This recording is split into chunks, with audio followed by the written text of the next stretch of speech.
السلام عليكم ورحمة الله وبركاته. اللهم صل وسلم وبارك على سيدنا محمد وعلى آله وصحبه أجمعين. ازيكم يا حبايبي؟ عاملين ايه؟ يا رب تكونوا بخير دايما كده يا رب، وفي صحة وفي هنا وفي سعادة. النهارده بقى هعمل معاكم طعمية او الفلافل زي ما بتقولوا عليها بقى بطريقة سهلة ان شاء الله تعجبكم. بس فضلا بقى وليس امرا، يا ريت تشتركوا في القناة وتفعلوا زر الجرس كده عشان يوصلكوا مني كل جديد، وما تنسونيش كده في لايك حلو.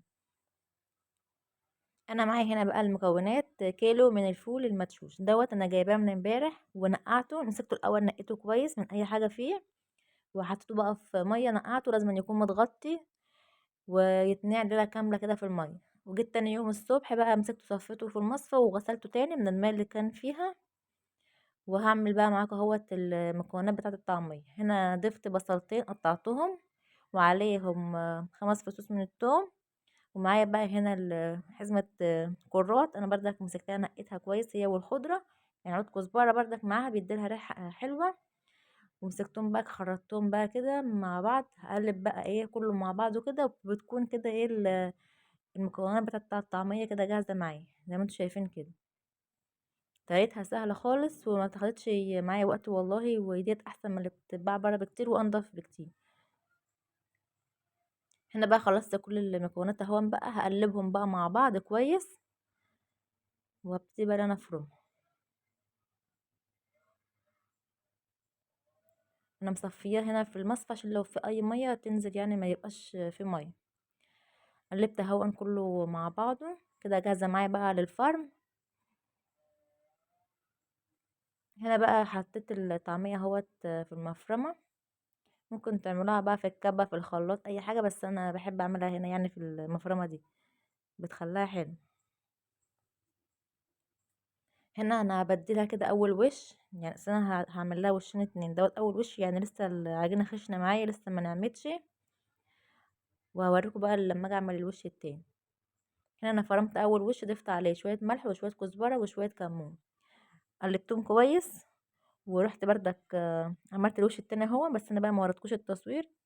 وبعد ما خلصت اهو الوش التاني، نعمت اهيت معايا، وضفت لها بقى شويه ميه، ولازم اقلبها كويس كده عشان ادخل لها هوا، عشان لما اجي اقليها تبقى منفوشه معايا وتبقى هشه وخفيفه كده. هنا بقى حطيت الطاسه بالزيت على البوتاجاز تسخن، ومعايا الطبق هنا فيه شويه كزبره، لو كان عندي بقى سمسم كانت هتبقى بردك حلوه، بس انا الصراحه ما كانش عندي سمسم فانا ضفت لها شويه من الكزبره. وظبطت لها بقى الملح بتاعها وظبطت لها كل حاجه. وهوان بقى بقلاها معاك اهون، وهوريكم بقى شكلها في الاخر عامله ازاي.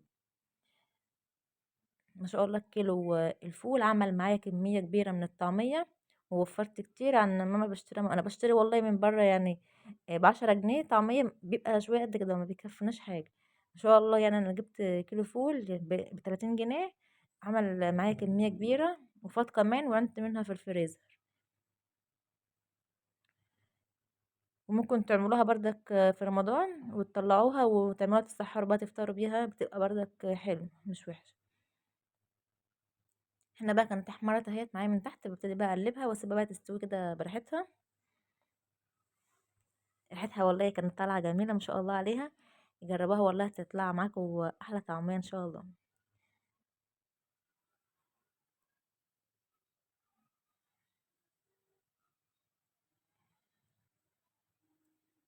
هنا بقى كنت خلصتها اهوت قليه، شايفين بقى ما شاء الله هي شكلها ما اقولكوش بقى، وطعمها والله كان حلو. جربوها بقى بالطريقه دي هتعجبكم. السلام عليكم ورحمه الله.